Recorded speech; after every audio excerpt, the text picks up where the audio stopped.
Palakkad Thrithala doctor K P. Menon memorial സ്കൂളിലെ പഴയ വാഹനങ്ങൾ നിർത്തിയിട്ട ഷെഡിന് മുകളിൽ തീപിടിച്ചു.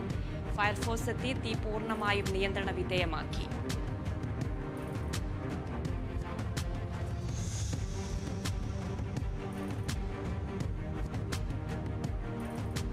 പാലക്കാട് വല്ലപ്പുഴയിൽ സ്കൂട്ടർ യാത്രക്കാരിയുടെ സ്വർണ്ണമാല കവർന്ന കേസിലെ പ്രതി പിടിയിൽ.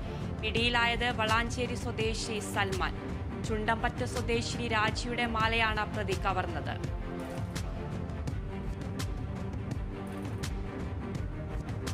നവാഗതനായ ഇല്യാസ് മുടങ്ങാശ്ശേരി തിരക്കഥയും സംവിധാനവും നിർവഹിക്കുന്ന ഒരു വയനാടൻ പ്രണയകഥ എന്ന ചിത്രത്തിന്റെ ലിറിക്കൽ വീഡിയോ ഗാനം പുറത്തിറങ്ങി. ലജിൻ ചെമ്മാനി എഴുതിയ വരികളിൽ മുരളി അപ്പാടത്ത് സംഗീതം നൽകിയ ഗാനം വിജയ് യേശുദാസ് ആണ് ആലപിച്ചിരിക്കുന്നത്.